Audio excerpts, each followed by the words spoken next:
Yeah, definitely trying to push myself, and the further we got into that record, the 22 Dreams, the more possibilities opened up as well. Again, I felt I learnt a lot as a musician on that record, and as a singer as well, because it was the first time where I'd sort of not had any set ideas, had worked anything out, and just gone in and just sang and just made up shit and see what happened. And yeah, it was just a new way of working. It was a new way to approach things. That's all. And it taught me a lesson that you've just got to stay open-minded, and you've also got to keep adapting. You've got to keep changing. You just end up being a parody of yourself. So I'm very sort of conscious of that, really.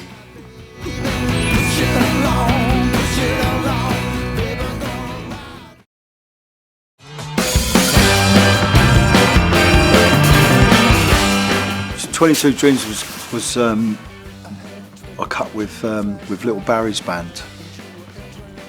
So we had the three of them in there. They'd been sort of jamming the backing track all day, and it was kind of getting there, it was getting tighter, but we weren't kind of nailing it. And then we went up the pub and came back, and then we did nail it. And I just sang with them. That was exciting, actually, for me just to sing live and with a band all playing live, and a different band, people I'm more used to playing with, and all great players. From Little Barry, obviously, goes without saying how great he is. And well, that was exciting, man. Just it's also something I'd like to do again some other time, maybe. I wouldn't mind doing a whole record just using different bands, just because you always get a different approach of people playing different dynamics. But yeah, it was a fun day, yeah.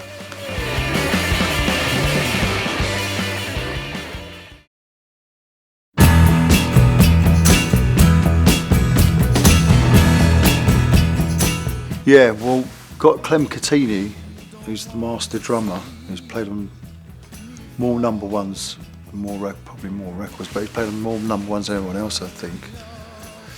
Who's like an ace session player. He played on all the original Dusty, and he played on Walker Brothers records. So he seemed the right man for the job as well. But I suppose, yeah, just it was a kind of a bit of a nod, salute to that sort of style of music, really. Great two takes, and that was it. Packed his kit up and went.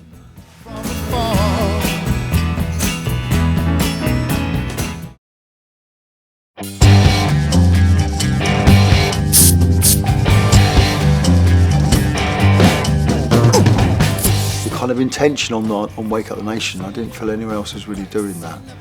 I think I was trying to make music that I wasn't hearing. People need to get back out there again, back out on the streets, back in the clubs, back out making music, which I think has, not because of my record obviously, but I think people have sort of done that. I think music's really just been great in the last few years.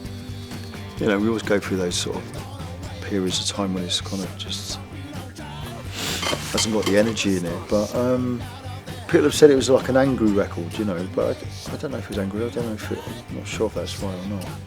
I felt that it was kind of leading the way, really. I thought it was a record that was kind of leading the way in terms of sound and in terms of intention, and I wasn't hearing too many other people doing that, really.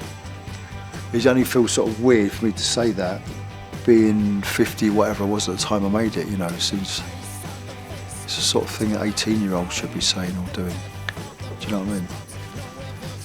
But we live in a very different time, really, much more corporate time, and I think it's probably harder for people to do that. I don't know.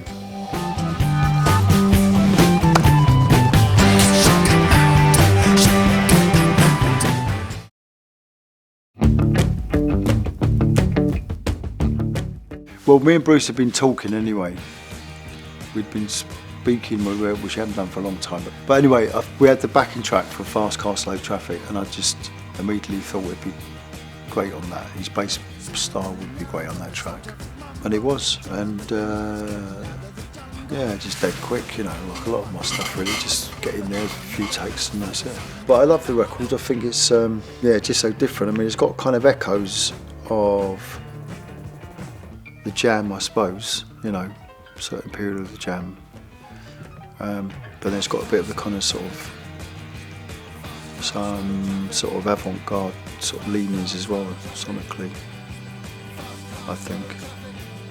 And all in like sort of just over 2 minutes, I think, as well.